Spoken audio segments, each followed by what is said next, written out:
Hello, hello, hello. How's everybody doing? Let me get my things on and we can start it.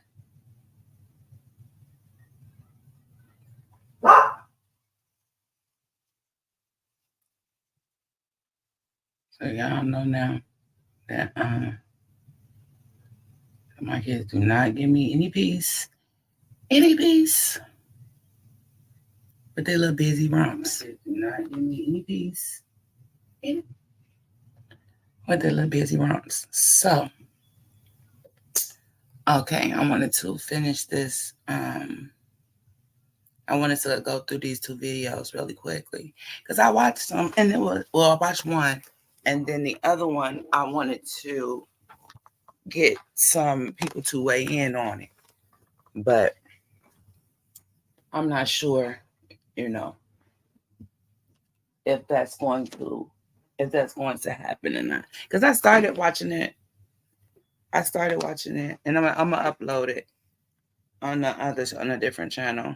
Well, on this channel, but I started watching it on a different channel, and so we can try it again.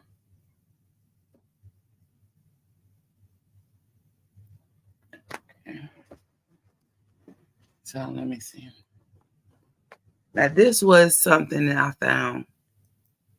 I was watching this last night, and I found this last night. I was laying here watching it, and for the most part, um, it was regular. You know how the regular call-in shows go on Queen Maker, Prince Ellen, and this call that she took. This call that she took last night, it made me feel real sad for the little girl, and and I wanted to get the opinion on um, how people felt about it, or what people thought about not only the girl's situation, the situation that she's in, but the advice that Princella does give her.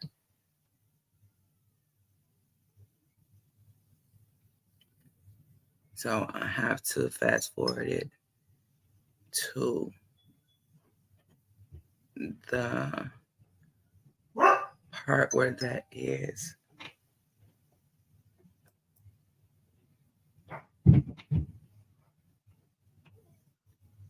Okay, let me see if this is the part. I think it was like 130 something.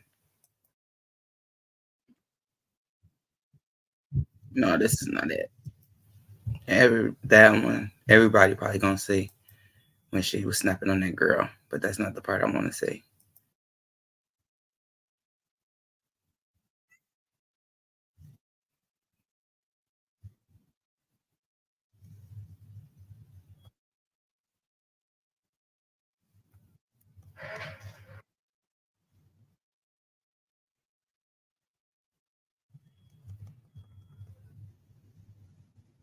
I think it's 130 something.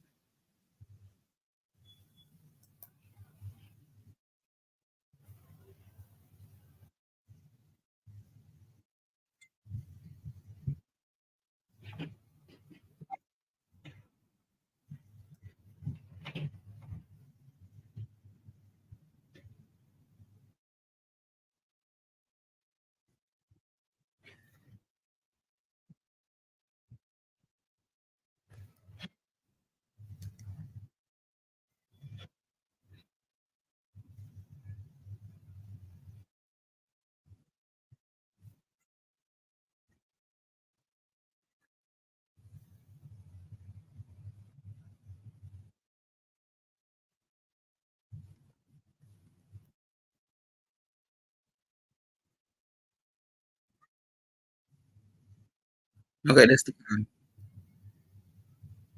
Okay, that's the call.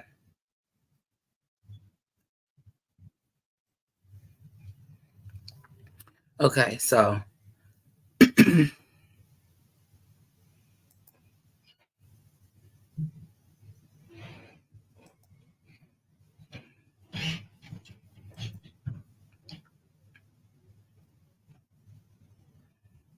okay.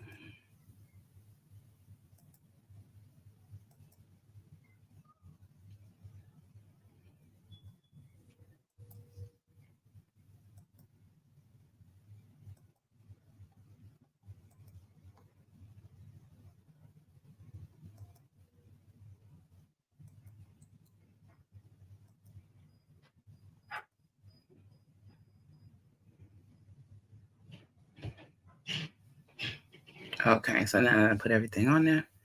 There we go. Okay, so now, I like I said, I just started. I was watching it over, on another page, but we're gonna start this right here because this is the part I really I wanted to pay attention to and us to see. Let me read the comments on there.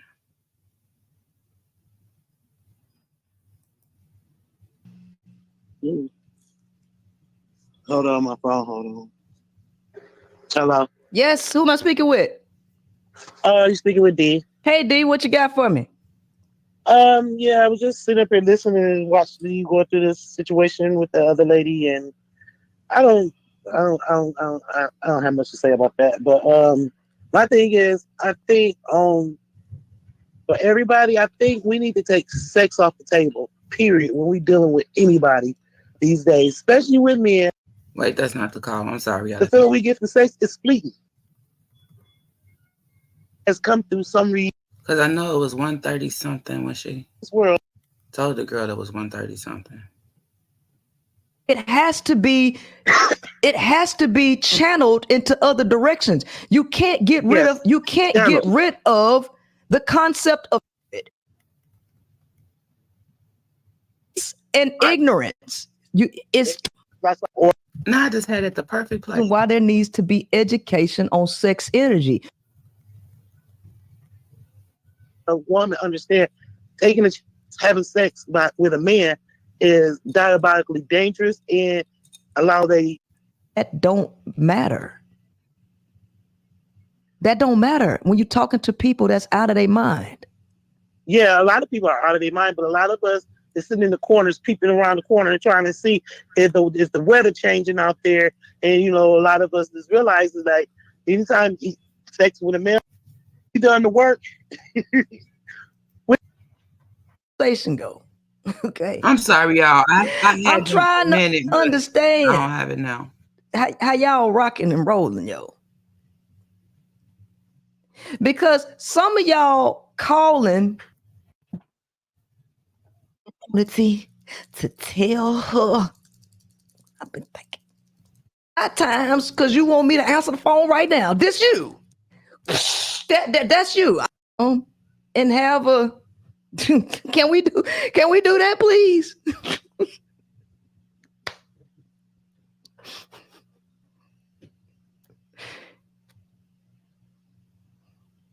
Y'all be calling so much. Y'all be making me lose my spot. I tell y'all to call one time, so that I can keep up with my rotation on who I got to call back. But when you call so many times, your number being this motherfucker 12 call.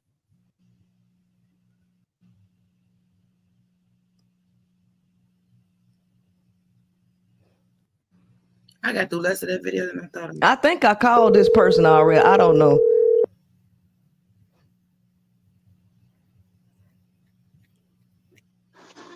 Hello. Did I call you already? No. Okay. How you doing? I'm all right. All right. Who am I speaking with? Sabrina. Hello, Sabrina. What you got for me? I have a question. Okay. So I've been with my children's father off and on for 4 years, and I cheated on him in 2021. Mm-hmm. He's just now finding out 3 days ago because he went through my phone and he had to scroll through my messenger. Mm-hmm. But he's been cheating on me the entire relationship. And now he's saying he doesn't want to be with me. He doesn't trust me. He doesn't want to fuck me anymore. But how am I a hoe and a slut and for the streets if he's been doing it the whole time? Because his behavior don't dictate yours. And if y'all understand everything that I done taught you about males, I don't know how long you've been listening to me. How long you been listening to me? 4 months. I remember you saying that if you're going to be with a man, you have to accept that you're going to get cheated on. Okay, so that's where you came in at. Okay, so so here's the thing. I had several shows that talk about male hygiene, right? There's number one. Now, women incur a lot of risks. And so as a woman, you wide open. When you come in contact with seminal fluid, that has an effect on your internal environment. It also alters your thinking patterns and your belief systems, and it lowers like your DNA defenses. Okay. And you actually become tagged to that man. He has a great mental effect on you. When you start increasing the penises that you get on, you increase the risk of you coming across all kind of stuff, right? Men don't like, let me paint a picture for you. Let's say you and a group of people, right, went out for some wings, for some food. And one of the people that you roll with got a box of wings. And then they went in the wings and bit off each wing and put it back in the box. You know what? I'm sorry. I meant to break this down a couple of times in here, but like I said, I literally just got done trying to have this get through this. So it's just like I feel triumphant just getting through this like tiny little piece. But I didn't get a chance to go through it with y'all. So I'm gonna back it up a little bit to the 30 something. And so we can grasp what this girl just said.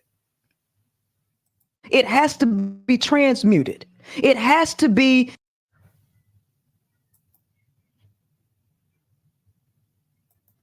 dysfunctions. well, when you and then talking with to the way the people world that is today, when you're talking to people without it, when you're talking to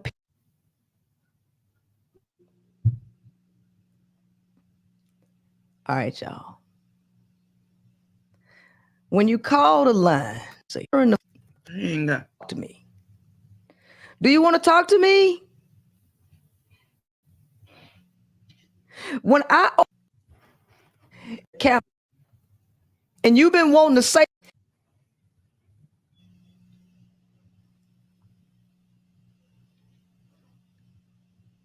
okay, here we go. Let me watch this little clip. I don't know.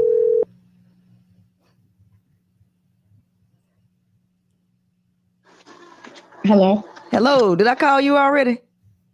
No. Okay, how you doing? I'm all right. All right, who am I speaking with? Sabrina. Hello, Sabrina. What you got for me? I have a question.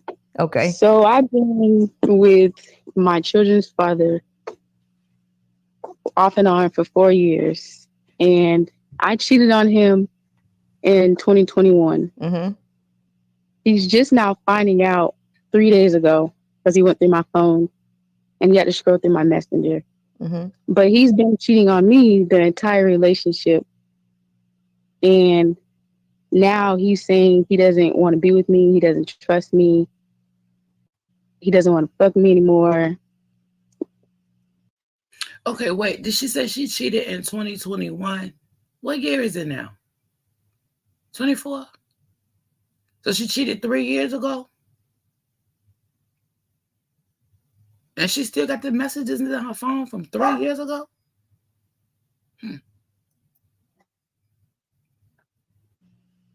But how am I a hoe and a slut in front of the streets if he's been doing it the whole time? Because his behavior don't dictate yours. Enough. And if y'all understand everything that I done taught you about males, I don't know how long you've been listening to me. How long you been listening to me? 4 months. I remember you saying that if you're going to be with a man, you have to accept that you're going to get cheated on. Okay, so that's where you came in at. Okay, so so here's the thing. I had several shows that talk about male hygiene, right? There's number one. Now, women incur a lot of risks. And so as a woman, you wide open. when you come in contact with seminal fluid, that has an effect on your internal environment. It also alters your thinking patterns and your belief systems, and it lowers it lowers like your DNA defenses. Okay. And you actually become tagged to that man. He has a great mental effect on you. When you start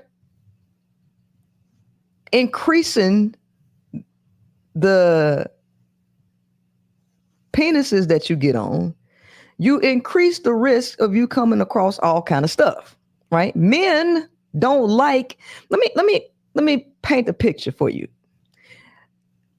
Let's say you and a group of people, right, went out for some wings, went out for some food.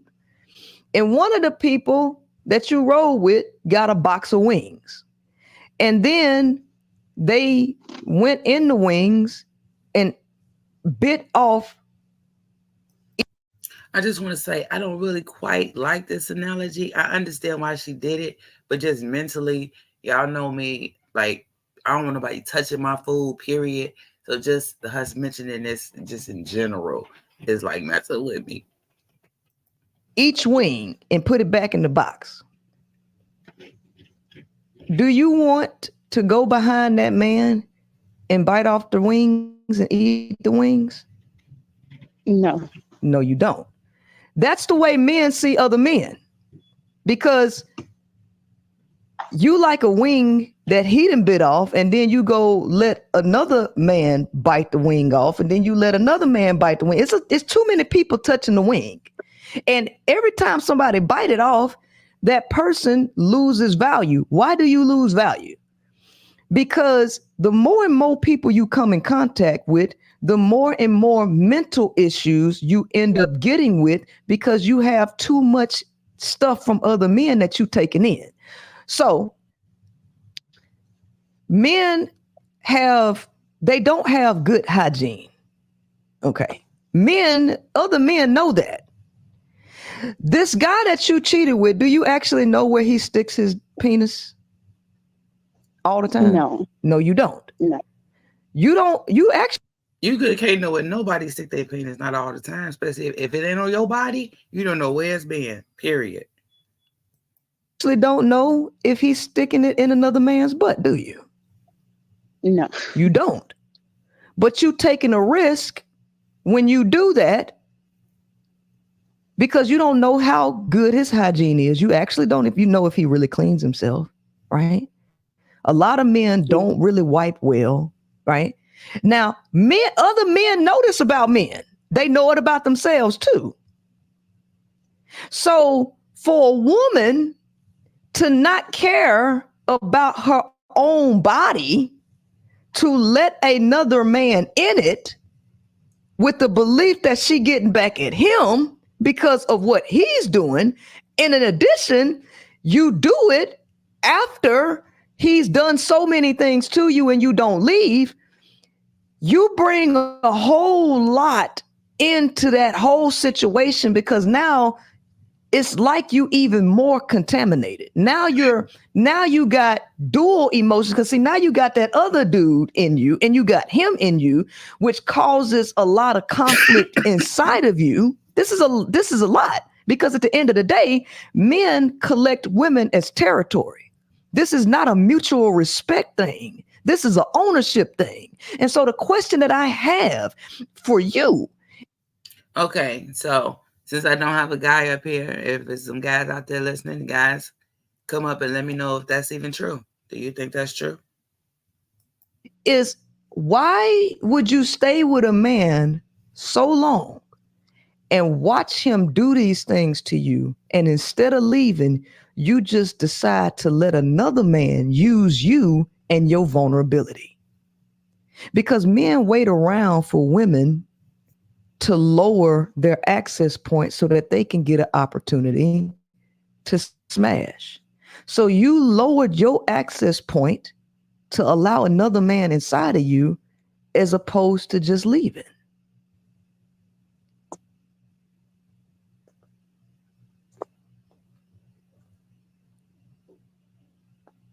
Hello. Uh-huh. I couldn't hear what you were saying. The phone went out. Okay. So what I would say, You can see the look on her face. She like, what the fuck? I just said all that shit. She knows she heard that bullshit. She just didn't know what to say. because I said a whole lot. So I'm not going to repeat everything I said. If you want to hear what I said to you, we at the 1 hour and 39 minute mark. So after this show ends, you can go back and hear my answer to you. But I will ask you a question again. Why would you sit there and let a man cheat on you in your face all that time and not leave? And instead you choose a get back method to sleep with another male. I think it's because I have attachment issues and I've been with him so long. So it's like I don't want to restart.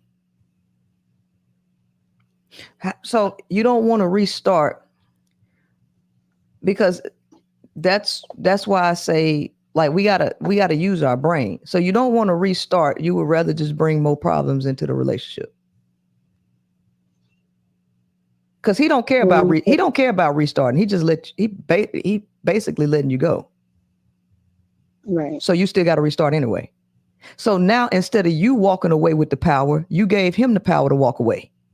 So you still end up in the same situation with an extra body now. That makes sense. Yeah, that makes a lot of sense. Because are you with that dude that you cheated on him with? No. So we just. So he hit, because see, that don't benefit you. Sex don't benefit no woman. So he was able to take advantage of you in your low point and hit. And now you ain't with neither one of them. Right. So, but why is it that he can do it? Because a man is the nature of a man is to get as many opportunities as they can to pass their genes along, because their biological purpose is to just pass genes. That's the only reason that a male is here. Now, far as pass their genes along, I don't think that that's really what their plan is, or unless that's just the lizard part of their brain. But to put that thing in anywhere, anytime, anywhere, yeah, I agree with that. They are always trying to put that thing somewhere that it 9 out of 10 don't fucking belong. So I agree with her on that. But yeah, that's about it.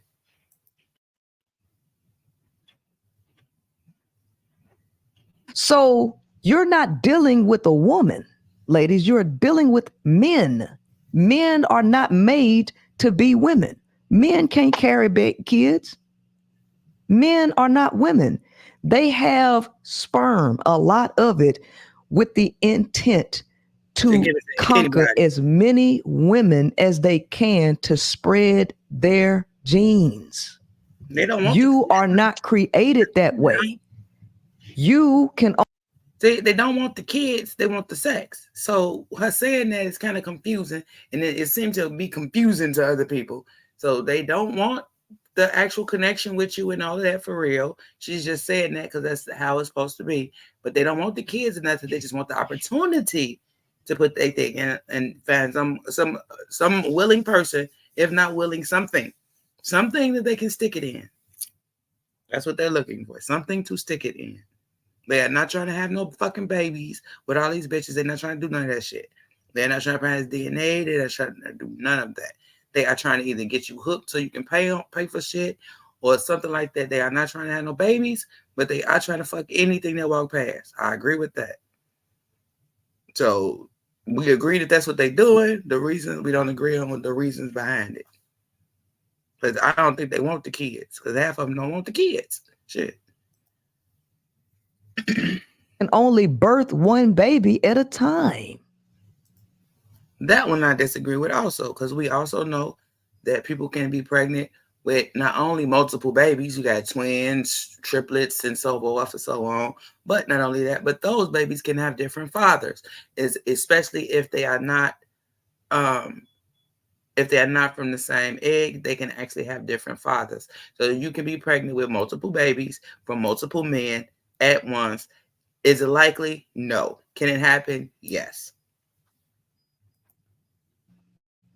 So you don't need to jump from male to male to try to have a bunch of babies.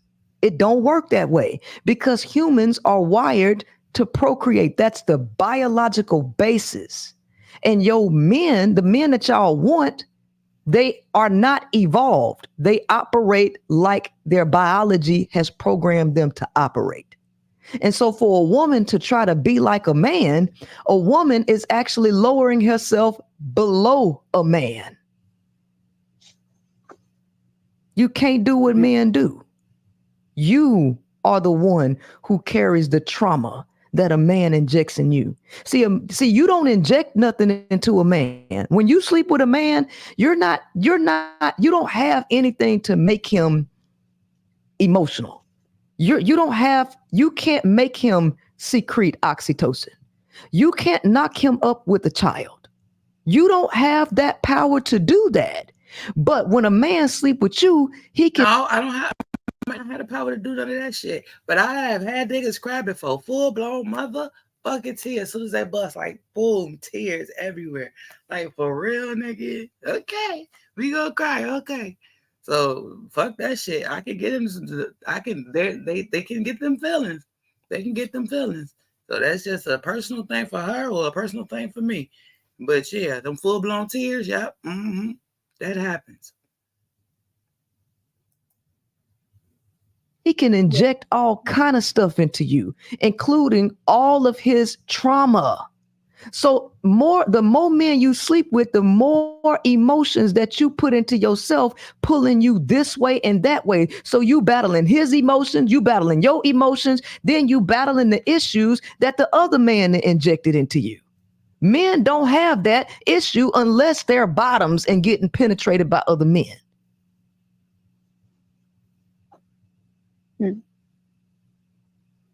Makes sense. That makes a lot of sense.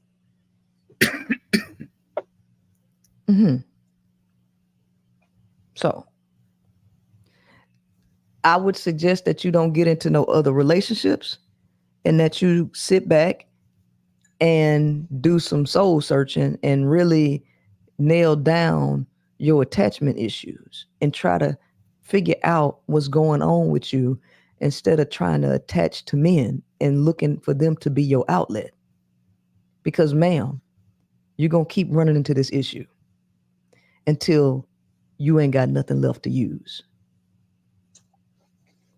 So if men are just here to reproduce, basically, why is it that they try to settle down and start a family? Like, why isn't it just they tell us what they want and we go about it? Because it's a trap for you. It's a way to trap you and to keep you away from other males. Y'all want men, and it's so easy to tell y'all that because it'll take you off the market. You'll start to get. I believe that, and that's 100% true. As soon as you start feeling that way, you stop wanting to hang out with other people. You stop wanting to be bothered. You're like, yeah. Then you start noticing how corny the other niggas is. You're like, you know what? I don't really want to be bothered with him. Like, I don't like the way he talks to me. He had an attitude problem. And that's when you start picking apart your circle. Like, yeah, I don't want this nigga. I don't want that nigga. I don't want to be bothered. And then you end up picking somebody out of it. You end up with this type of nigga. Give up your whole self and take care of him. So let me ask you this question. Let's look at yourself, pretend that you a man. You a man. And life is hard just being a man by yourself. And you got women who are willing to put money in your pocket, to cook and clean for you, suck your dick on demand, and do whatever she wants you to do whatever you want her to do. She give you half her paycheck.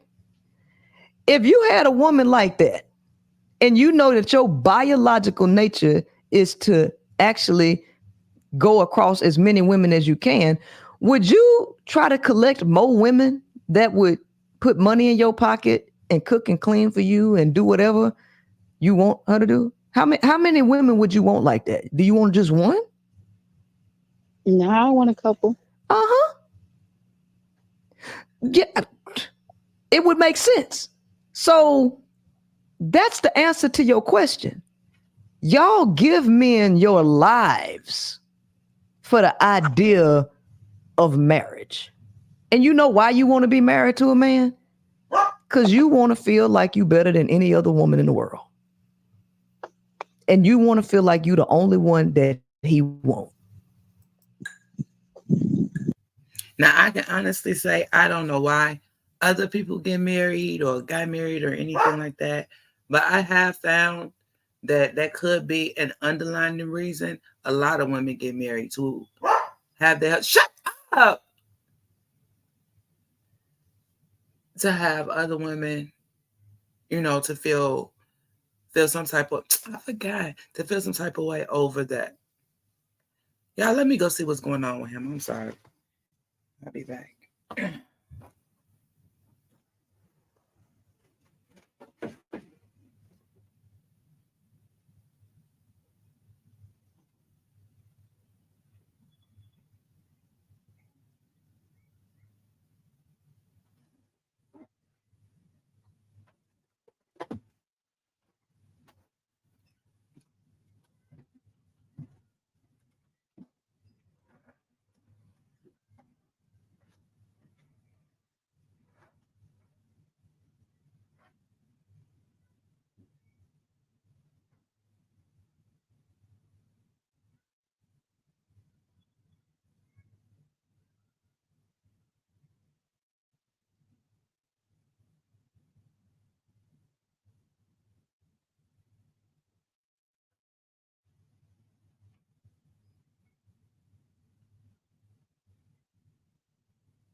Oh, I didn't leave it playing for y'all. I'm sorry. Let me cut it back on. Right. You can't own no man, ma'am. The world don't revolve around you. And Yeah, I men get that. and men ain't gonna let you own them. They'll make you think that you won a prize, and then they'll go cheat on you when you go to sleep. That's definitely what's been happening. Do you want it to keep happening? Oh no. Well, then that means you got to make a change, because men ain't gonna change. Men ain't gonna change, so that means you got to change. And if you don't change, guess what? You're gonna keep getting the same thing, because they not changing. So one of y'all got to change. Somebody got to change. Even at a big age, like men, like I thought, I don't know, like I like older men, so That's I'm thinking worse. he's in his, yeah, I see. That's worse. But my age is not on my level. Like I feel like I can conquer it. So I get with older ones and they just, What level are you on? What level you think you on? I'm past just going out partying and meeting up in one date and talk. Like I'm more structured So you and ready? have this. So you ready to be thrown in the corner? So you're perfect for a man that want a woman that he ain't got to force to sit down. That don't Right. mean that he gonna sit down. What you want, what you ready to sit, that ain't got nothing to do with him. That just mean he ain't got to chase you.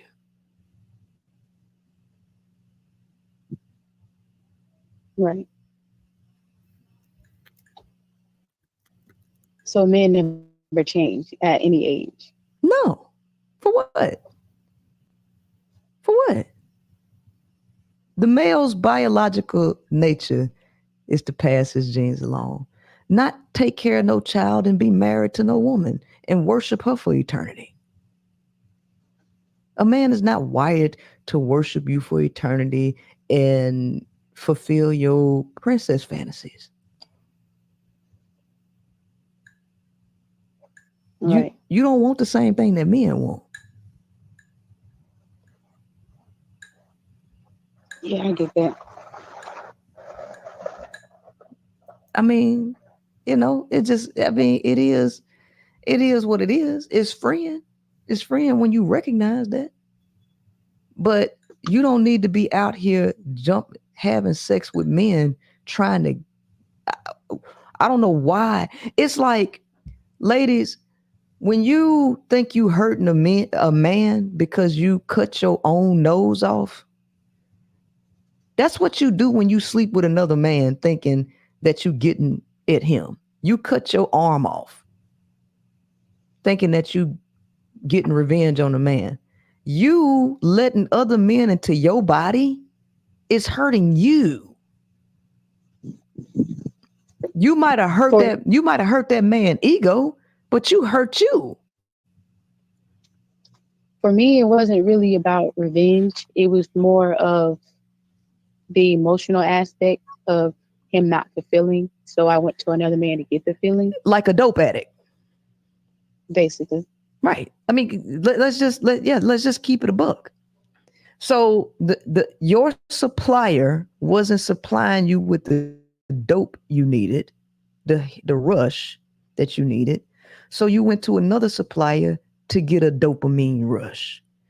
That's being a substance abuser. So why are you looking for men to give you this feeling? Why are you chasing feelings?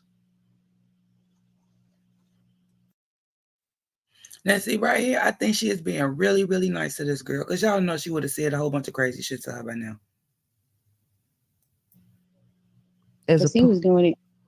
So you did do it to get back at him. So you did it for both reasons.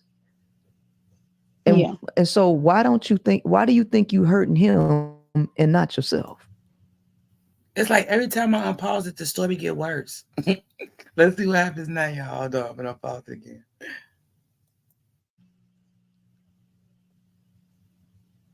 I thought I wouldn't say I was hurting him, but I know that in his mind, he knew, or I was capable of having sex with other men. And did you get what you wanted out of it? Because he left you.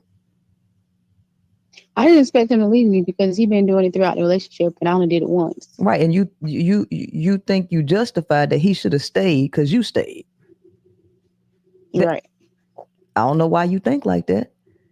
Because you chose to stay and put up with that. You didn't have self-respect. And you felt like, well, since I don't have none, he ain't gonna have none, and he'll do it because I can do what he do. No, you made the choice to sit there and tolerate that. He didn't have to make the same decision that you made, and he didn't. So he had. And that's what's so fucked up. She don't even get it. She thought that that's how their relationship was supposed to go. She has been trained to do that. That's crazy. More respect than me. He got more self-respect for himself than you do. Yes. Wow. That's crazy. Because y'all, you do what you do because you want to control men.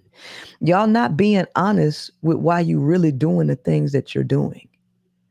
You doing it because you want to control men. You want these feelings. You want them.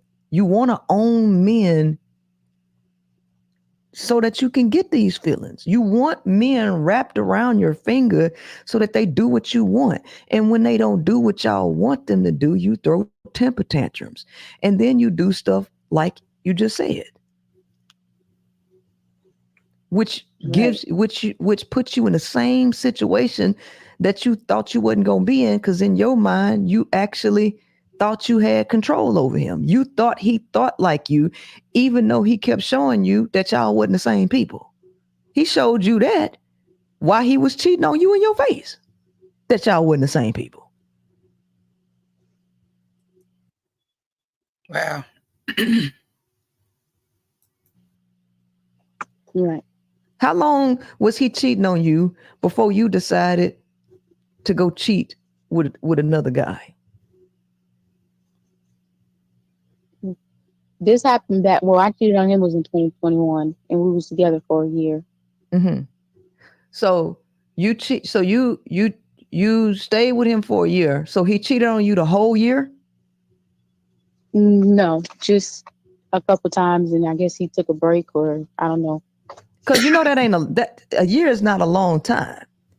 A year is not a long time, and it only took him cheating a couple of times within that year before you decided to go be with somebody else. You actually should have just left before the year was up. I got pregnant. Huh? I had got pregnant. You got pregnant. And so, and see, and that's the messed up part about it. Control your fertility. Control your fertility. Felt like being pregnant, you had to stay. Did you have the baby? Yes. And so he left you with the baby. No, he's just now finding out about this 3 days ago, but he only found out because he went through my Facebook Messenger and scrolled all the way down to 2021 till he found something. Okay, and he did that for what reason? Because people don't just go searching for something for nothing. Because I went through his phone. And what was you looking for? Text messages between him and his baby mama. Mm-hmm. And you did that because you wanted control, right? Right. And so y'all playing this tit for tat game. Basically, but it's like he's 16 years older than me, so it don't matter. It doesn't matter. Do you think you justified? Because what you're doing, the reason why I'm asking these questions is because we have a false perception of ourselves. We'll tell ourselves that we are above a certain level only to do things that show that we're not at that level, right? Because if you were if you were more mature, like you said that you were, the one thing you would have done was you would have left when he started doing that.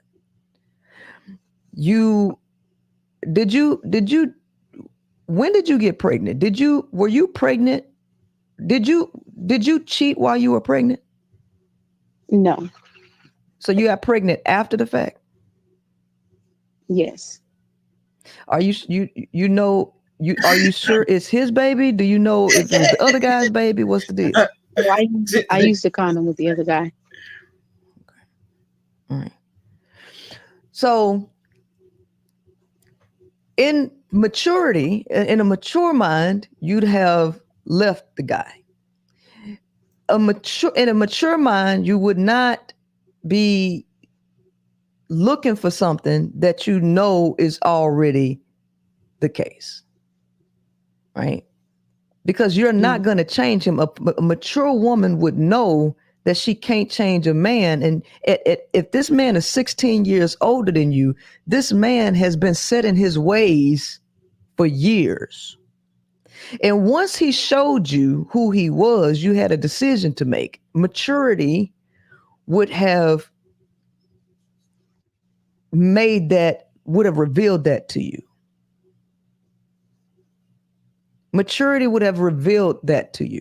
And that's why they want little girls. There was times I was trying to leave, but he kept me pregnant. Like I have been pregnant by him 5 times, but only had 2. 5 times? How long you been with this dude? Going on 4 years, 4 or 5 years.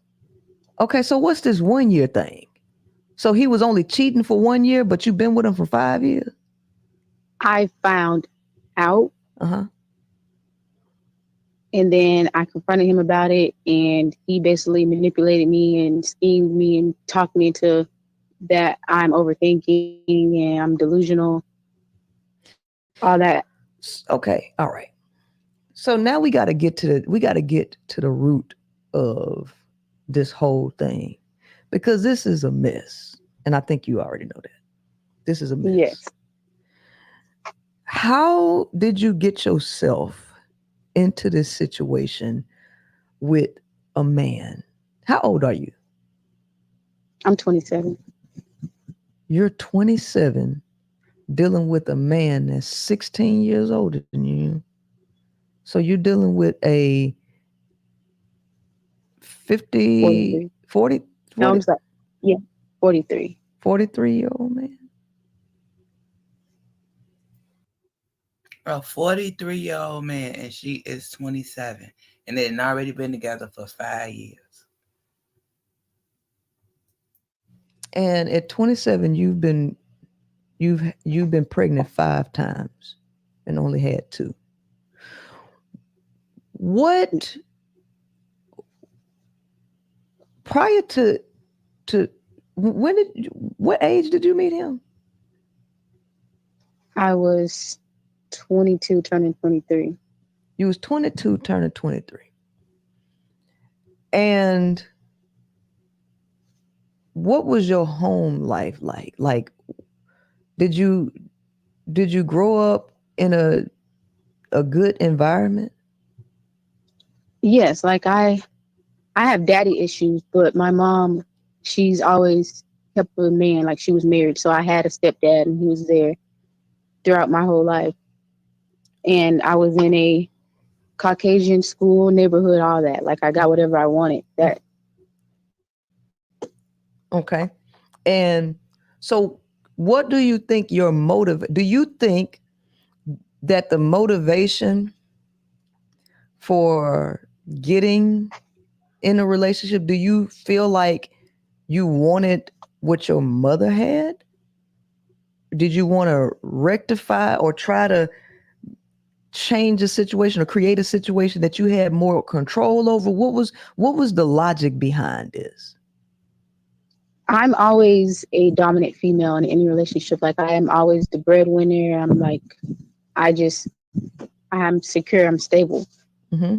So I feel like I wear the pants. And he was the first one to actually submit to me.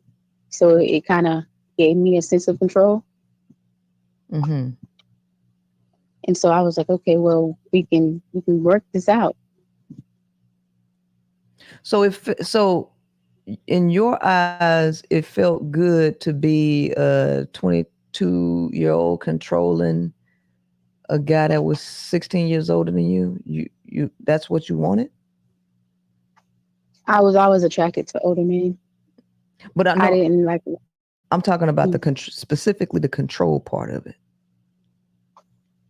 Yes. So you were the breadwinner with him too? Yes. That's where the problem. That's oh man, that's It's so fucking sad. Like, what happened to all the men? How can you have a little girl taking care of you and think that that's okay? Like, think that just like your meat should not even be able to get hard and somebody taking care of you.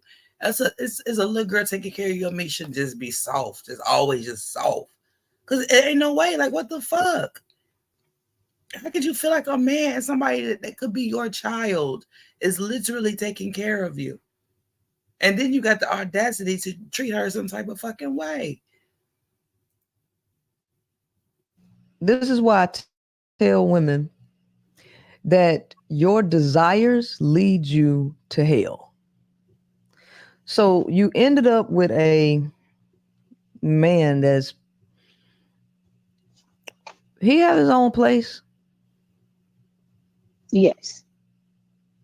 and you moved in with him. Eventually I did because I was helping him pay his bills and my bills because his child support was taking a lot. So it was like it was no point in me paying my bills and helping him from here and there. So I eventually did. So what is it that you want now? Now I just want to focus on me and my kids. I don't think I want to be in a relationship. Okay. So this relationship did not turn out the way you wanted it to go. So when you approach this thing from mainly a control part of it, what did you want this to look like? When you got with him, what did you want this to look like? A fairy tale. So you felt like you had the power. At 22, 23, you say you would always been the breadwinner. Okay. What kind of money was you making? Did you have did they set you up with a trust fund? I mean, what kind of money was you making? Where did you work? I was a medical assistant. You was a medical assistant. So you had pretty decent money as a young girl.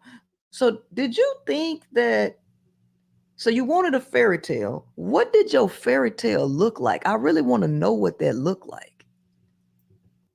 I bet it didn't look like no goddamn geezer sucking out her goddamn youth. I know that's not what she planned on. To you.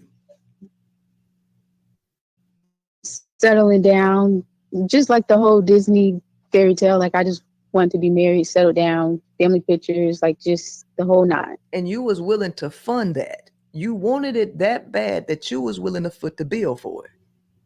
I mean, he made money. It wasn't like I always spent my money because like he'll take me out, he'll get me gifts and stuff like that. But majority, I paid the bill. That's Which so is really sad. you footing the bill. That's so sad. Footing the bill for your fantasy. And how can he even feel like a man with a woman taking care of him? At what point did you realize that this was not the fantasy? How long into the relationship did you realize that it wasn't the fantasy? When I found out he cheated, and then he manipulated me, telling me that I don't know what I'm talking about. I didn't read what I read. So 2020 you found out, but you got with him in 2016, 20, yeah, huh? 2017. 2017. So up until you found him cheating 2017, for 3 years, it was the fairy tale. Yeah, like he did what any man would do to love bomb you and stuff. I see it now. I didn't see it when I was younger. I got love bombed and treated like a queen, I guess, until he got used to me. I'm trying because I'm just trying to piece it together. I'm trying to make it all make sense in my head. That's why I'm asking these questions. Okay. Um. So who approached who? Did you approach him or did he approach you? He approached me. Well, we met because he was a car detailer. He had his own little car detailer shop thing. And I asked him if he could do my car. Mm-hmm. And I dropped my car off and I gave him my number because I told him I was going to go to Georgia and I'll be back. Just text me and let me know when you're done. So that's how he got my number. And then he waited a couple of days and he texted me. He was like, "Hey, I have a free car wash for you. Just let me know when you want it done." And I was like, "Oh, okay, thanks." So I hit him up probably a couple of weeks later. I was like, "Hey, can you do my car today?" And he was like, "Sure." So he did it. And then I went to a block party with my cousins and he seen me, but he didn't say anything to me. And he texted me later that night and he was like, "Are you single? Do you have a man? I'd like to take you on a date." Mm-hmm. Okay. So that's how we got into this. Okay. So give me the how did it progress? Because you say he love bombed you. So it started out with the car detail and you paid for it. Then he took you out on a date. After he took you out on a date, from the time he took you out on the date until the very first time you slept with him, what was that time period and what took place that made that happen? Did he take you on more dates? What happened? After that, we just started communicating on the phone a lot. He would text me throughout the day. We never really see each other like that. But when we did the first time after the day he seen me was a month later. Mm-hmm. And I was doing pumpkins with my kids and he was like, "Oh, I can come and help you guys with the pumpkins." I was like, "Okay, sure." So he did all that pumpkin carving with my kids and we sat up and talked that night. And then a week later he told me he had got a job. He had a job interview and he got the job. So I was like, "Okay, we should celebrate because I got a new job too." So we basically, he came over, we started drinking, and then, yeah. Okay. So, all right. So, and what was that time frame? Was that 1 week, 2 weeks, 3 weeks? It took us from the time I met him until we fucked, it was about 2.5 months. 2.5 months. Okay. So the pumpkin thing, and then the block party is the two main things, and y'all didn't really see each other much. It was mainly a phone thing. Okay. Yeah. Where did the actual love bombing take place? What? After we had, Go ahead. After y'all did it. after we had sex, I want to say that whole week, we just had sex that whole week. And the next week, it was like I was basically his, like without him saying it, I was his because he would text me, "Good morning, babe. How's your day?" And he'd be like, "Oh, swing by the house. I got you this," stuff like that. Mm-hmm. So the feelings really started before the love bombing thing started, due to the frequency of sex that was had. So that had already started. Okay. And eventually you found yourself really funding him. So let me tell you about a man. Men don't respect women who take care of them. They need a challenge. And so when you got comfortable doing all of that, not only does a man desire sexual variety, they need somebody else that can give them a challenge, and they also might have other needs that you're not providing them. Because it don't matter how old a dog is still a dog. When you get him as a puppy, after 10 years and after 20 years, it's still a dog. Right. And the nature of the dog doesn't change just because they grow to a certain age. Right? So even after you've done all of that, he decides that he can't deal with it no more. You know why? Because, like you said, even without him saying it, you was his. He actually owned you. You was his resource. You was his thing. And you stuck around that whole time. Wow, that's crazy. That's really crazy. She's gonna have to understand that. That is crazy. I just need you to understand how this whole thing got trained like a Pavlov dog, and how it really wasn't the love bombing thing that got you. It was the sex that y'all had, and then him just leading and taking control of the whole situation and saying that you his. That's what got you there. And the love bombing just made you feel good being there. But the love bombing thing is not what got you. Because you was already had before that happened. Right. That makes sense. So there are things and details in that whole situation that change. But at the end of the day, if you want your life to go forward and you want a different result, you have to own up to what mistakes you made in this whole thing and not make them again. You got to charge this one to the game. And you got to understand that having sex, chasing feelings, that ain't doing nothing but hurting you. It's not hurting nobody else but you.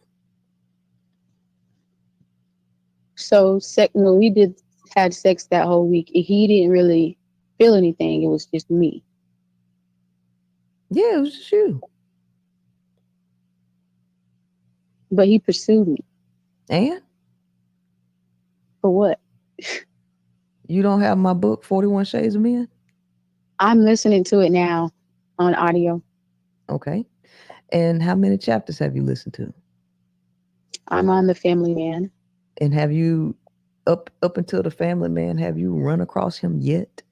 Because it's 41 in there, so you might not have ran across him yet.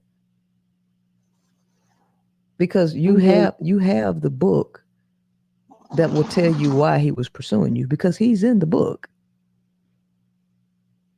He has actual multiple pieces of archetypes. He's a couple of them combined. Because the book is I got a sense of the hobo man from him. Mm-hmm. Because he pursued you. So clearly you had something he wanted, and he got it. He got it. But see, the thing about you ladies is you create in your mind what you think a man wants you for. You want him for one thing, and you tell yourself that he wants you for the same reason you want him. That's what y'all tell yourself. Yeah. And so this whole situation was created by you. Definitely. And when you realize that, you can change things so that you could get a different outcome. Right? But Right. there should have been no reason that you were pregnant 5 times by this guy just to end up right here with him wanting to chunk the deuces. Right? Yeah. So Yeah. you have a lot of work to do on yourself, and you got to figure out what it is you want out of life. And let me tell you, the things that you want out of life should not include control. It should not include power over somebody else. It should not include fantasy that has negative consequences for trying to create it. Right. I get that. So you got to let him go. You need to do some cleansing, right? And you need to Yes. do some soul searching and really come to terms with why you're doing the things that you're doing, because this is self-sabotage. I see it now. Mm-hmm. All right. Well, I definitely thank you for calling in. All right. Okay, so that is the nicest and sweetest I think I've ever heard her treat somebody. Number one. Number two, I think that was very good because she didn't know, she didn't understand. And I learned a lot with that. You know what I'm saying? I learned a lot with that. Come on. The next video I'm probably gonna play on double because they go a little different.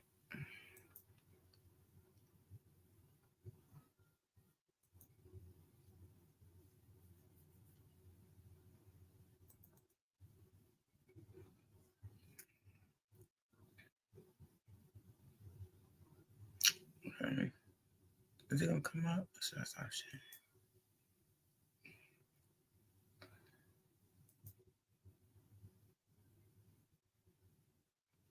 Let me see. Let me find this other video. I think I put it in the playlist. Let me see.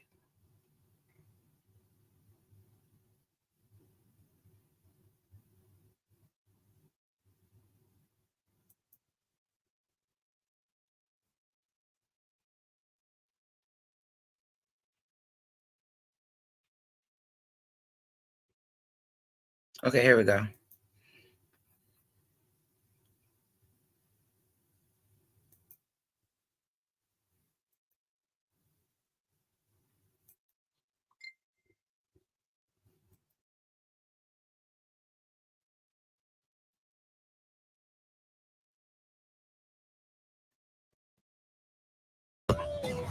Good thing Aspen Dental offers affordable, complete care all in one place.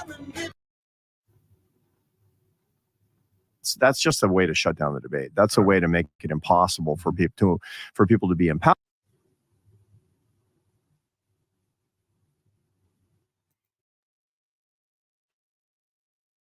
You know the worst part about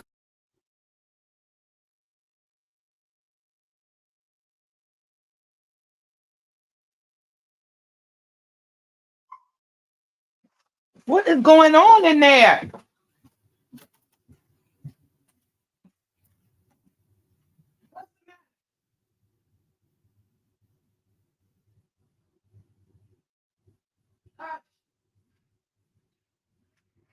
I'm not gonna fight, so y'all stand in there. Relax. Lay down.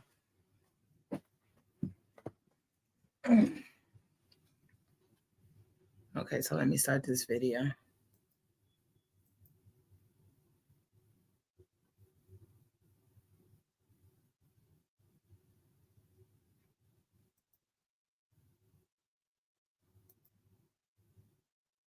This is Dr. Delaney's page. Oh, I just had it.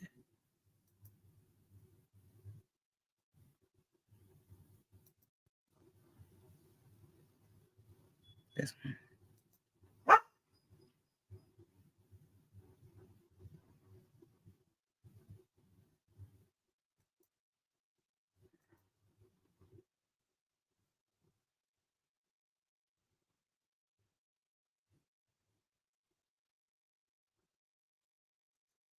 But as you say, It's bound. and we have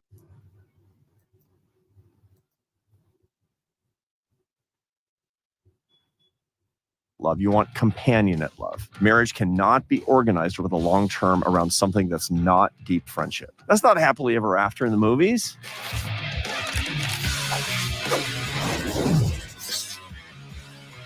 What's going on? What's going on? What's going on? This is John with the Dr. John Deloney Show. I'm so grateful.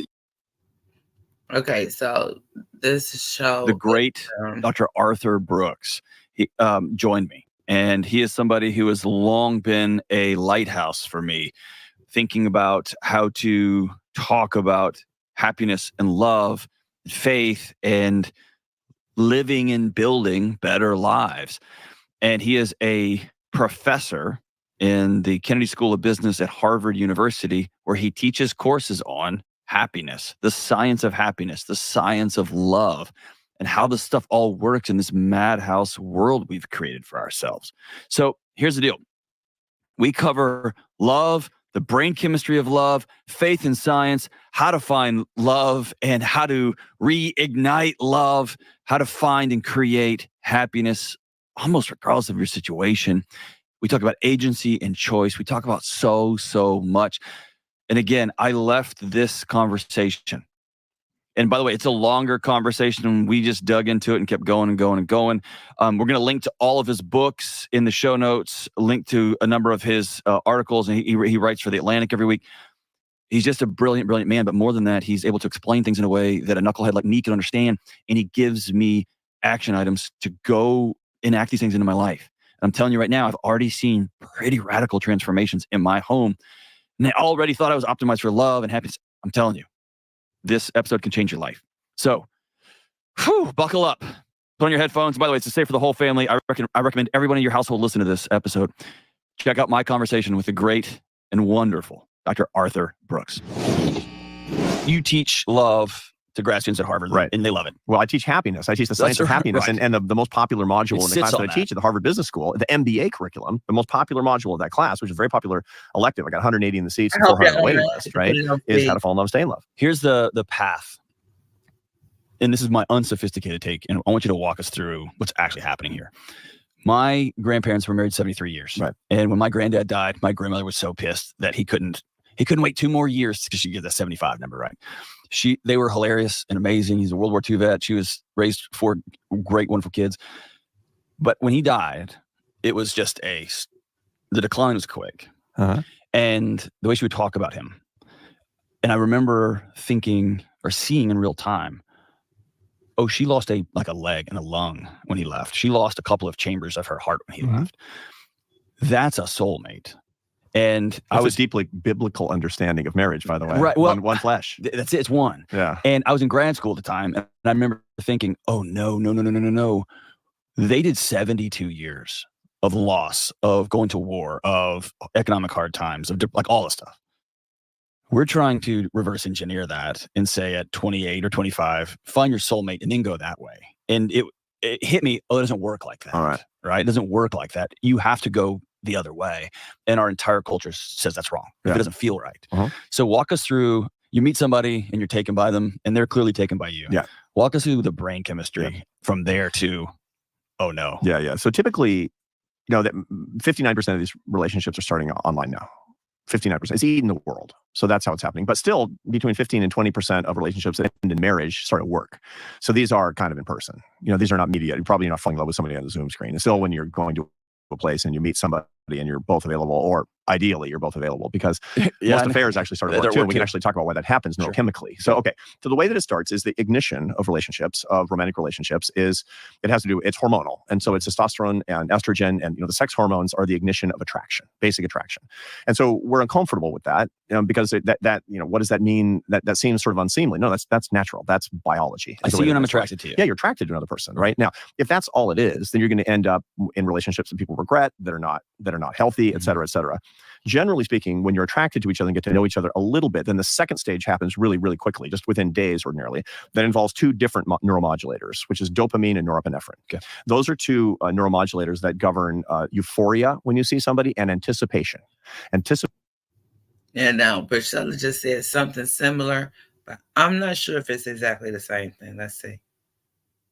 Anticipation and euphoria. Everybody who's listening to us, watching us right now, has fallen in love. Almost everybody. And it's like, Can't wait. it's like, I just got it. The text just came in. I think that's that person. You see the person from afar, and you have that weird feeling of euphoria and anticipation. But I didn't know adrenaline is in on this. Yeah, norepinephrine, not epinephrine, norepinephrine, Okay, which all is related. Of course, Okay, it's all from the adrenal glands. Right. It's they're highly related. I didn't know that was part of the game. Yeah. Okay. Oh yeah. So Because that's gas. Yeah, that's gas. And what that's doing is it's taking you then to step 3, which ordinarily will start happening a couple of weeks in, once you're dating and know each other. Okay. Then what happens is this crazy thing where there's another, you implicate another neuromodulator, but it doesn't increase. It plummets. Falls off the map. That's serotonin. So now everybody knows at this point, they think they know, that clinical depression implicates serotonin. So serotonin levels are too low in the synapse of the brain. And for, blah, blah, blah, gobbledygook, what's going on is when people take antidepressant drugs like Prozac, that's supposed to increase the amount of serotonin in the bloodstream that's in the synapse. Right. And so why? Because there's all this evidence that when serotonin levels are low, you're going to feel sadness. You're going to feel ruminative sadness. Now the part of the brain that's implicating is a thing called the ventrolateral prefrontal cortex. It's literally a structure in your brain dedicated to rumination. I'm so stupid. I can't believe I did that. My life has been a mistake, et cetera, What's the for lack of better terms, what's evolutionarily that would preserve us, that would keep us in the tribe? Yeah, well, what it will not necessarily. What it does is it makes you learn from your mistakes. Okay. When you ruminate on something that happened in the past, you learn from something that didn't go right, so you don't do it again in the future. But it has other functions as well. Okay. That ventrolateral prefrontal cortex, it's ignited when serotonin levels fall. Okay. Another thing that it does is it involves creativity. Creativity is rumination. So you're thinking about a business plan. You're thinking about writing a poem, a symphony, right? Yeah. It's the same structure in the brain. I'm Rumination. So sad. I'm so mad. She broke my heart. Yeah, or it's just like, I can't stop thinking about it. And when you're falling in love. This is step 3. So serotonin level falls, the ventrolateral prefrontal cortex lights up like a Christmas tree, and you ruminate on the other person because you're bonding on the other person. You're bonding to the other person. Now, it makes you do the insane things. Like, I just sent 100 text messages to that person, and I humiliated myself in the last hour because I was so freaked out about the fact that she didn't answer me. That he didn't say anything to me, or that he didn't sound right in that last call. He didn't sound right in that last call. So but nowadays, the text message didn't look right. It didn't look right, whatever it is, because we have a million ways to ascertain what's going on. And the reason that ordinarily you'd be like, I don't know, whatever, I'll figure it out, which you would in ordinary life. You can't do that because you're ruminating so much, because your ventrolateral prefrontal cortex is turned on so high, because your serotonin levels have fallen, because you're bonding you're imprinting on the other person. That's what's going on. You're writing a symphony in your brain about the other person. Right. And your brain looks like you're clinically depressed. In step 3, right? That's the reason that people are like, it's so wonderful, it's so terrible. Yeah. That's why. It hurts. It's misery. Yeah. And if you stayed there for the rest of your life, you'd want to die. Yeah. You would literally want to die. What you're trying to get to is the step 4, where you have other hormones and neuropeptides. For example, oxytocin, which is a bonding hormone that says, this is a member of my tribe. This is my kin. So that's when you're low, it's met. Yeah. Well, that's when what will happen is you start to recognize somebody as your partner. After a while, you have to go through these steps. But step 4 is the bonding that actually is involved in the production of oxytocin. So that's what you're trying to get to. That's what you want to get to. 1, 2, 3, 4. It's wonderful. It's terrible. It's frightening. It's exciting. That's the whole thing. But again, remember, you and I know, because this is our world. Psychology is biology. It just is. And you're doing all this stuff. You're not an idiot. You're falling in love is the way that this works. If you understand this, you can manage it better. Do you want to, though? Because I feel like that's what eHarmony does. Yeah, well, eHarmony doesn't do this necessarily, because it doesn't actually take us through the steps. Right, it drops you off. Yeah, But I remember I skipped a final to go get coffee with my wife. And I literally rationed, I'll talk to the professor, we'll figure this out. And that makes, if my son was like, Dad, I met this girl, I'm going to go get coffee. I would say, please go take your final. Go your final. I know. But also, I threw away a full 100% track scholarship to university because I met a girl at a summer camp. Yeah. And you know what I mean? You're romantic. Bro, I'm so bad. I'm so bad. I threw it all away. Yeah. And Yeah, that happens a lot. And mostly it tends to be women who do that. They switch over whatever it is that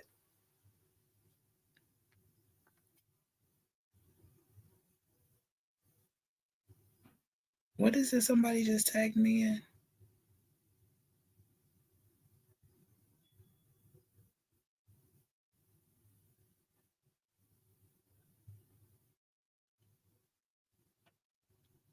I have no idea. People be tagging me and shit.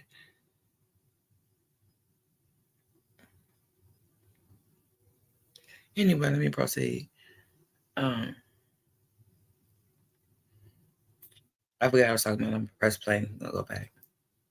I quit a job and moved to Spain.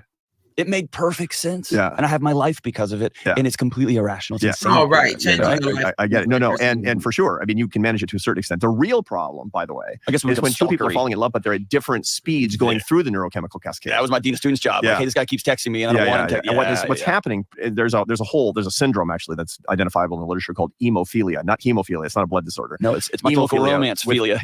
Emo. Yeah, exactly. And what it means is that you fall in love too quickly. And there's a non-trivial number of women who suffer from this. And they just go 1, 2, 3, 4. Off the And the guy's like, Ollie and Anna seemed so perfect. And what people didn't know was she was screaming for help. This marriage's not healthy anymore. I threw my whole life away for her. You're my woman.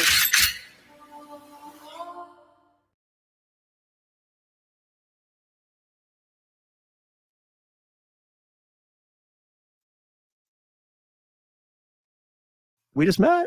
Okay. And so the result is they get into relationships with what we call dark triad personalities. They're men who have high levels of narcissism, Machiavellianism, and psychopathy. The Red Pill boys. They have psychopathic traits, and they feed on this. For women who go right through the scale.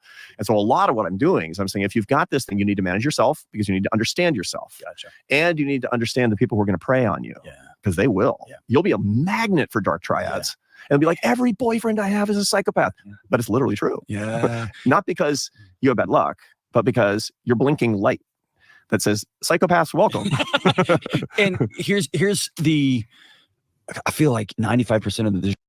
Now that's that part that Princella was just telling the baby girl about, that she needs to stop and think and decide right there what's going on, what's making her make these picks. Because no matter what, she gonna still pick the same dude. Show has become un-Hollywoodizing everything. Yeah. It is not sexy every morning. Like I would eat my body weight in gummy candy every day. Mhm. It's a problem. Love it. Me And too. I have to decide, am I going to do that or not? Right. There is no Hollywood movie that I know of that's worth watching that somebody says, hey, I need to consciously and intentionally limit myself to 3 text messages a day to this person. Uh-huh. That just doesn't exist. Uh-huh.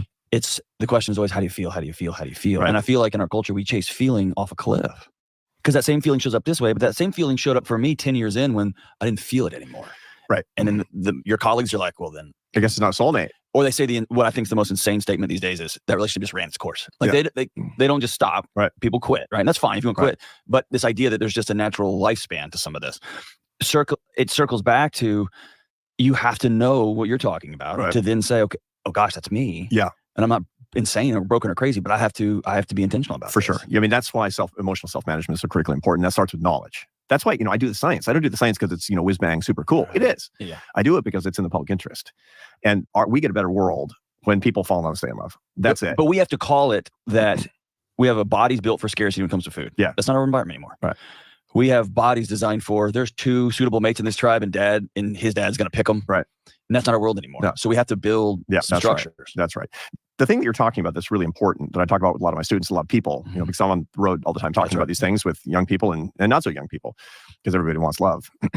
People my age can fall in love just like a kid. Yeah. Because the brain's the brain. Yeah, so the thing that I talk about is what's the realistic expectation as you've gone through this neurochemical cascade and you want a relationship to endure as opposed to simply be established. You establish a relationship. What do you want it to be? What's the goal? And the answer is generally between 2 and 5 years after the initiation of the relationship, you don't want passionate love. You want companionate love, which sounds, my kids have heard me say this. They're like, Dad, that's not hot. Exactly. Right? Companionate love has tons of passion in it. But companionate love is based on best friendship. That's what it's based on. The Okay. foundation is friendship. The foundation of enduring love, enduring romantic love, is friendship. Here's the reason that people will fall in love and then will break up and realize they hate each other. They don't just like whatever. They hate each other. The reason is because they're disappointed about the fact that they actually were incompatible as friends. And they've slept together. Right. You know, they've traveled together. They've done all this stuff. They've told each other their secrets. They And didn't they're like not each even other. friends. They don't even like each other. Yeah. And the other side is, I talk to couples and like y'all sleep together. How many? Like 3 times a year? And they're like, Yeah. dude, this is my best friend. That's my best friend. Right. Yeah, And yeah. like we figured out what works for us. Yeah. And you know, and that sounds awful. Yeah. You know what's more awful is not being able to stay in love. That's right. Not being able to actually have a best friend. Not having the person who truly understands you at a deep level. Yeah. Now, it's better. I mean, marriages tend to be happier when they're based on best friendship and where they're still sleeping together. Of course. Of course. Yeah, But the truth of the matter is that you can't make the enemy the perfect enemy good. That's right. Right? And when we're talking about these things, so there's all sorts of ways to organize your life, but a marriage cannot be organized over the long term around something that's not deep friendship. That's a constant. That is so countercultural. Totally. Roger. I mean, it's like, That's you know, madness. that's not Disney. That's not Disney. It's my best friend. I mean, that's not the end of the film. It's my best friend. It's like, dude, I don't know. That's not happily ever after in the movies, but that is happily ever after in real life. I've got a few best friends. We've been friends for 30 years. Right. Right? We still get together a couple times a year, and we live all over the country. Right. We've all done stupid stuff to each other, said stupid things. Right. That's not funny, man. But we have a couple of non-negotiables that have emerged that, like, you can raise kids, you can bury parents, you can go through cancer together. But if this singular thing happens, I guess none of it, right? Everything feels so disposable. Mhm. But I keep looping back to, as you're talking, you just keep looping back to how does this feel? And where's the passion? Where's the Right. passion? Instead of where's the foundation? And we're Yeah. going to figure this out. Yeah. Right. We're That's going right. to work through it. Right. And maybe what we had is over. We're going to build something else. Of course. Because we said we would. Uh-huh. Right. Yeah. And that does not seem to be, having lived that. Yeah. I get it. It's one of the hardest things for me to try to distill down and explain in a simple way. Yeah, it is. And this is one of the reasons that couples that are formed in religious communities, they tend to do quite well. Right. Because they have this supernatural basis for the relationship as opposed to the feelings basis for the relationship. Mhm. If your assumption is that my emotions are everything, woe be unto you. Yeah. Because that depends on what you're That's a digesting. life of hell. It's terrible. It's terrible. By the way, this is not just about marriage. This is not just about relationships. It's Work, about everything. everything. Everything. Yeah. Everything. Look, emotions are produced by the limbic system of the brain, a structure of tissue evolved between 2 and 40 million years ago. It's designed to take signals that come from the outside below your level of consciousness and translate them into a language that says either. I'm sorry, the dogs want to speak to each other.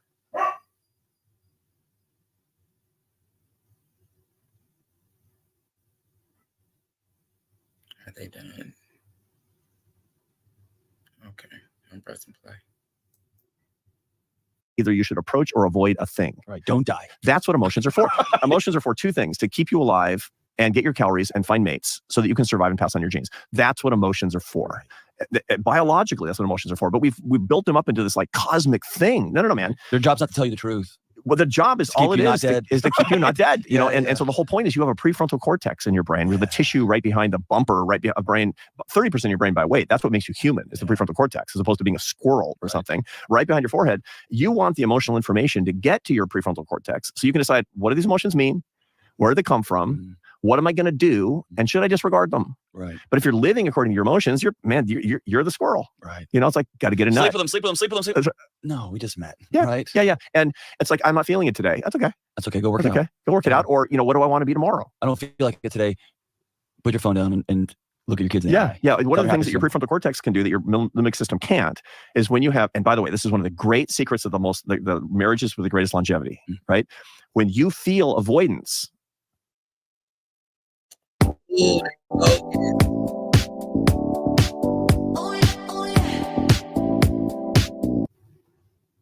you practice approach. Mhm. That's what great marriages have in common. And that's pure prefrontal cortex. So your limbic system says, avoid, you're annoyed. She bums me out. She's irritating me. She's on my There's case. dishes in the sink. I'm there's this, just going to go down to the man cave and watch a game. That's it. Right? No. That's when you say, bring it in. I'm gonna go hug. That's like, I love you. That's when you say, I love you most when you feel it the least.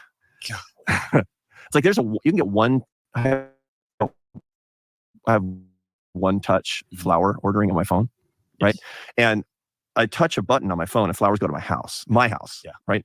And I do it not when I'm feeling the greatest warmth for my wife, but when I'm feeling the iciest. Yeah. Right. For Esther. Like I've been married almost 33 years at this point. So I got a lot of tricks under my belt. Yeah. It's like click. It's like, I'm not feeling it. Click. right? And because I want to practice approach when I'm feeling avoidance. 100%. Unfortunately, Esther figured it out. Well, but so I was Like, what's wrong? I was traveling. got flowers. I was traveling, and I just flew in this morning. I was traveling, and you know those traveling phone calls, you get a little short. Yeah. And I was short, and I didn't like it. I don't know how these phones work, and so the guy who travels with me, I was like, "Hey, do you have that thing where you can order food and send it? Will you send ice cream to my house?" And he's like, "Okay, like Whatever, 21st man. century, dude. Okay." So anyway, I got a message later that was just all hearts, and it was like, "Hey, thanks is awesome," but it was that Mhm. I can stew. I'm on the road. I don't have to see anybody. I can just be all dramatic. But that's anxiety, right? That is I don't want to work out. If you head into it, it's always on the other side of it. Mhm. And it's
Yeah, I'm back. They kicked me out for that. So I guess I can't finish reviewing that video.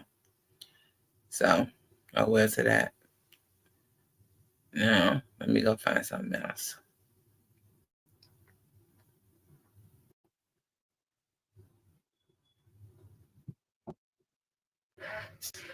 But I really think that they shouldn't hit people. If you're making a video for people to learn, then how the hell, like, you want them to learn?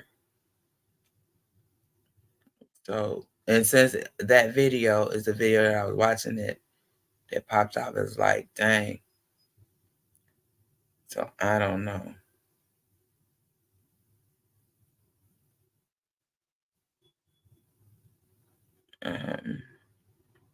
So we wasn't able to finish that, but we got enough of that in. That was good.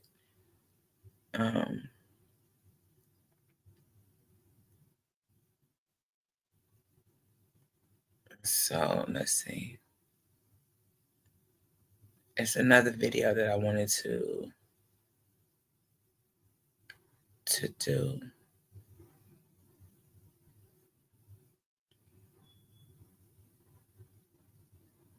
It was another video I wanted to do that I'm going to have to find now because they did that. And it's like, what is the point if you wanted us to, how are you supposed to learn and how are you supposed to share if you don't do that? But that's what they wanted. So hopefully it doesn't, affect me.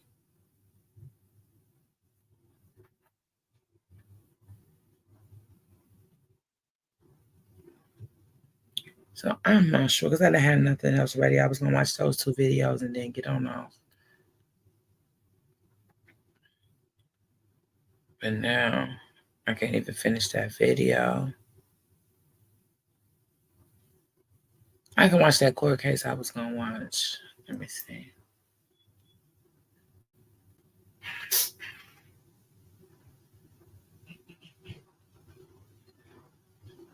I find the court case.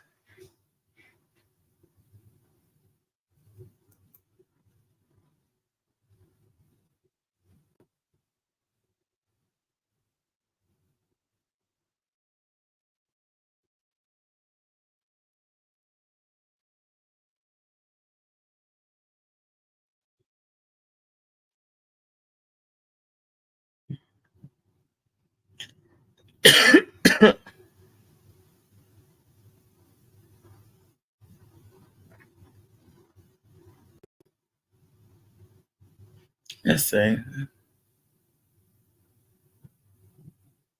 Oh yeah, there I am on Crimson Video. Let me see.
This is really bad.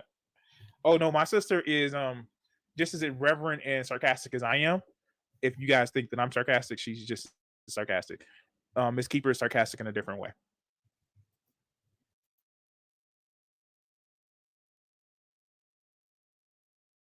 Because I had the gall, I had the unnerving gall to not want to get a giving you shit because I'm I didn't even feeling well enough to start streaming. All right, let's see what I came on.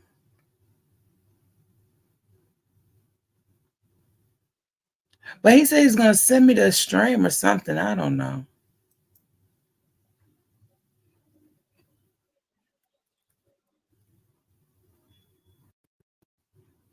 Cool.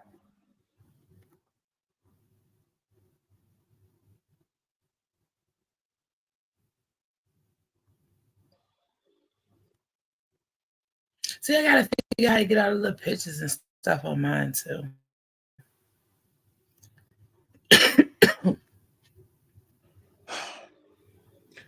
I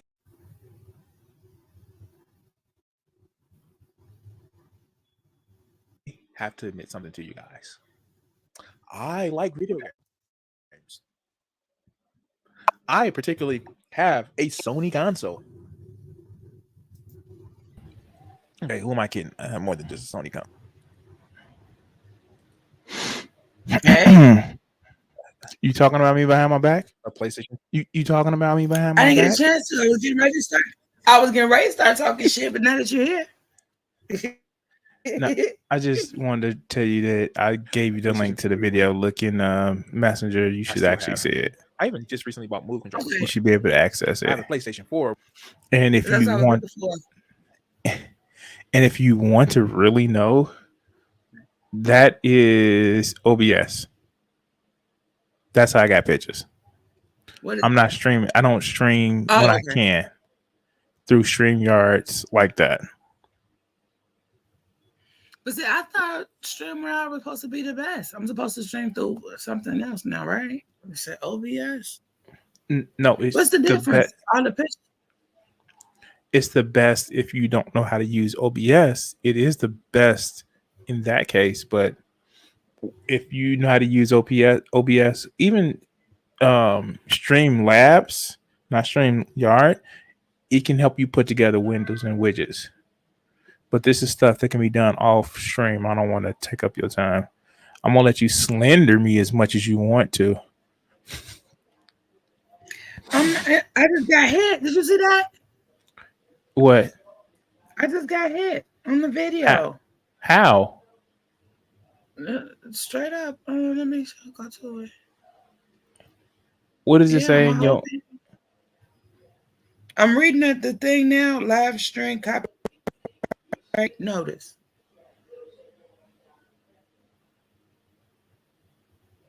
Yeah, I just got hit like.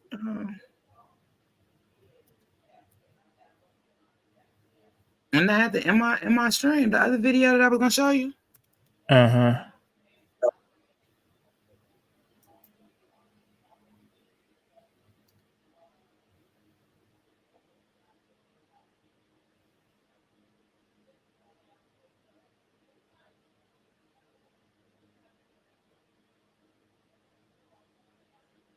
I was just looking at your channel. Huh? Said I was just looking at your channel.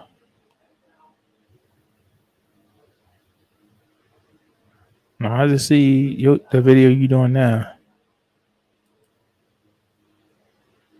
Started 101 minutes ago. No, I just see the video you doing now. It's on here now. Started 101 minutes ago.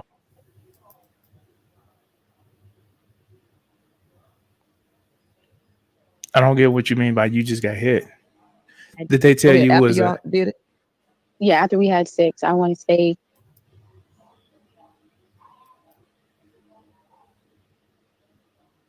Yeah, it's not my stream. This point, so I got a lot of tricks under my belt. It's like click. It's like I'm not feeling it. Click, right? And because I want to practice. Could it be your internet?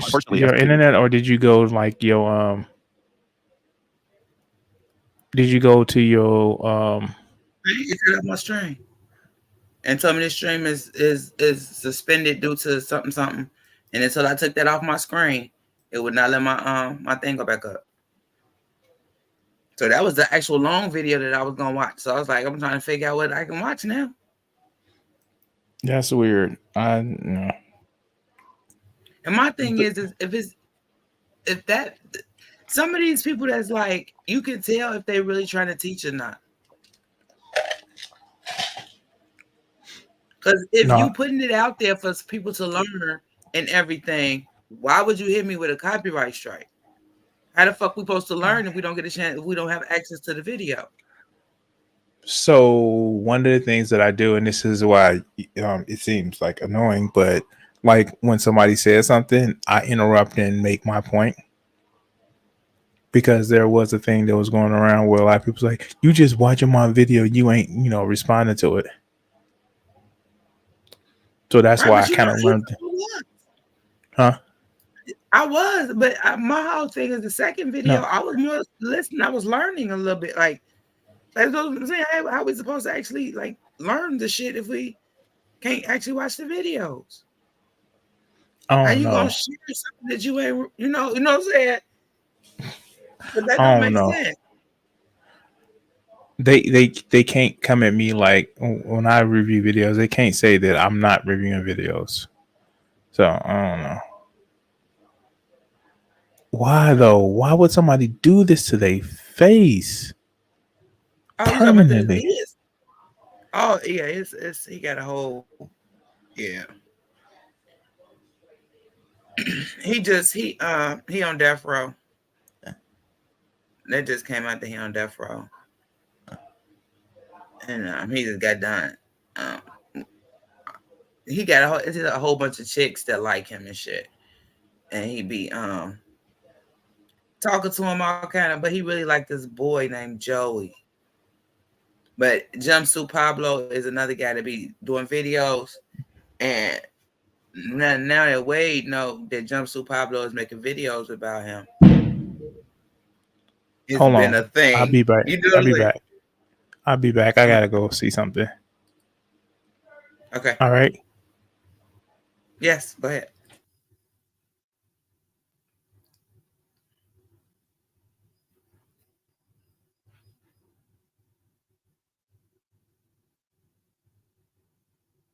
I want y'all to relax. Y'all are not playing and y'all not running around. No.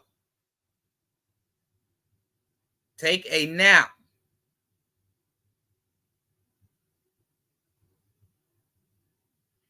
We won't know because of these fucking dicks right there. They put the thing on there.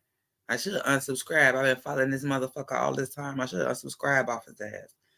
Like, how the fuck we supposed to learn? If you gonna lock up the materials. I really should unsubscribe to him. And do not suggest his videos. Because what the hell is the point of having a video if I can't share it or watch it or do nothing with it?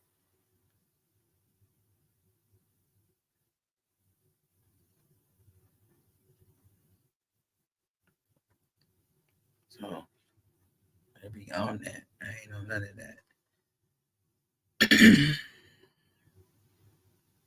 But yeah, so far I was just happy Prince Ella was really nice to that girl. And I can't believe that a grown man would let a little girl take care of him like that. That's just ridiculous. I'm looking for something else, y'all, that's on that I could find.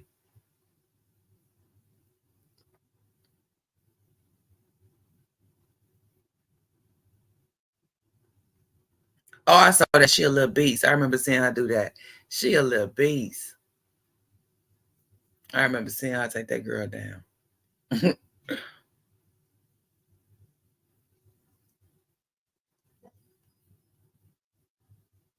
Oh, she ain't playing. She ain't playing. She meant that. She ain't playing.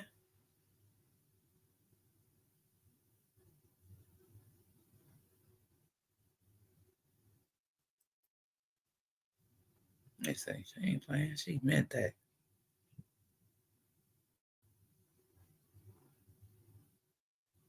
Help save lives. Donate plasma today. CSL Plasma. Do the amazing. Getting this education, getting my master's, put me at a level that, of course, more respect from the community, but also to look at my everyday drills. It's important that they do these drills that emulate what they're going to do on a mat or in a match. They're really fun drills. They're a way for the kids to let loose, compete a little bit before practice, and also get warm for this hour and a half long practice they're going to have. Nala can't recognize it. She's 5, but all these drills. I be watching this little girl. And normally I watch it on TikTok. She a little beast. Like, she a little beast. For real. You got to watch. Is there blood? Each and every one of her matches. Getting some water. Ready, class. This is Monday's practice where they're learning how to circle on an opponent that's stuck in turtle. This is a very basic drill for the older kids, but Nala's only 5 years old, so she's going to struggle with this. Once Nala gets to this side position, she has to get to seatbelt, which is just like what it sounds like. The same way that a seatbelt goes over your shoulder and under your armpits, that's the same thing that your arms have to do in jiu-jitsu for this position. If not, it makes it really, really easy for your opponent to get out of the position. After that, she has to fall to her side and get her hooks in. Then we're going to work towards our chokes. Nala doesn't know how to do any of the choke besides the rear naked choke, so she's learning now different types of chokes. This drill is perfect because if she can't get her rear naked choke, it's easy just to switch to this one. I love recording these and showing Nala what we're supposed to be doing in practice, just like Coach said, so that way we know how to fix it later at home. After this, the kids are going to get into free rolling, which is where Nala can implement everything she learned in this drill into actual matches. The actual match. Pause it for a second. I'm listening. So, when they fight, do they bleed? No, they don't fight that hard. They're little babies. Then why do I care about this? You know, I care about this because she's so cute and she a fucking beast, and girls can do this too. Yeah, who says girls can't learn jiu-jitsu? Beautiful. Good job. No, I mean, like, mostly it be women doing stuff. Like, she fucking him up. That's what I was telling you. Get the side control. I know a 1.5-year-old that just is a monster. Either Americano or armbar. Now pick one. Ground and pound. Ground and pound. There you go. Get the side control. Good. She fighting a boy. Yeah, and ground and pound. And once you're on top of him, you ground and pound him, or at least pin him. There you go. That's what she's trying to do. His legs keep going up. Good, go, armbar there. Hey, Whoop. Beautiful. She always do that one. Good job. It was one I watched. Beautiful armbar. It was one I watched. The girl was so scared of it, she started crying. When she saw who she had to fight, she started crying. No, ma, I don't want to. Legs. She's so quick with them fucking legs, Joe. You just don't know. You wrap them around and start and choke them. She quick. I'm telling you, she quick. My whole thing is I like promoting stuff like that, not the violent part, but the fact that little girls can do other things. You can do other stuff. Like they don't have to be, you know. No, I don't know because I just don't know. I don't get it. I don't get where there's a hindrance between boys and girls at that age. I say, here's the thing. You know how people argue about trans in sports? I say, she's not trans. No, I'm not saying that. I'm using an example, woman. Let me explain. You have to say, yes, I know people argue about trans people in sports. And I was going to say, why don't we just do a unisex league with a lot of the sports that we have? For instance, Chicago is known for its unisex softball team. It's got a unisex softball. Nobody need no sex. Like, you need sex for a softball team. I'm just fucking with you. Okay, I walked into that one. Okay, but no, like what gets me is this whole thing. Like, why don't we just start training girls like she's training, and like expect them to be just as good as guys? Because I'm gonna tell you one thing, especially in combat sports, you either gonna have to learn how to be quicker, stronger, or faster if you don't want to get hurt. But a lot of people like want to like gimp girls, and it's just like, no, just train them like you would train a guy. A lot of people don't want to do that. Right, and that's my whole thing. I like girls doing extra stuff.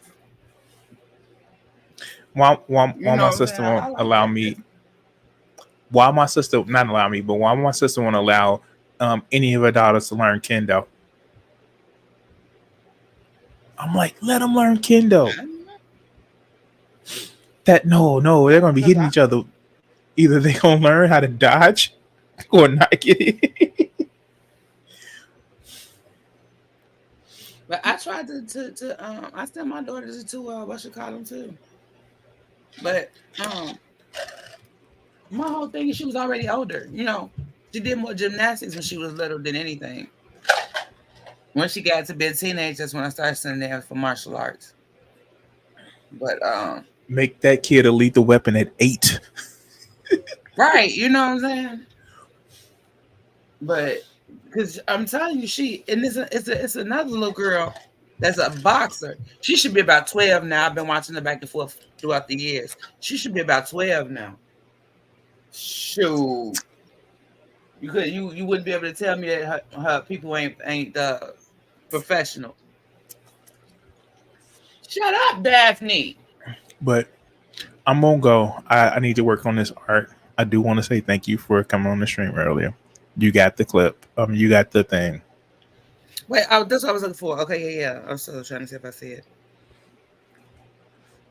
I was in there messing with them. Okay, you put it. When you select it, you should be able to go directly to it, and you should be able to download it. Okay, I see it. All right. I'll see you later. You know what? I'm gonna get off of here anyway because I had nothing else to talk about, and it'll mess my thing up anyway. So, thank you for stopping by. I had fun coming over and seeing you today too. You didn't see enough of me. Wow. All right, bye. Bye. Okay, guys, I meant that to everybody. I'm gonna go ahead on and leave and cut this on off and probably take me a nap or something. See what these dogs doing. So, yeah, I'm gonna do that. And you all have a good day. I might come back a little later, but bars right now. I'm chill. I'm gonna watch a couple things. So,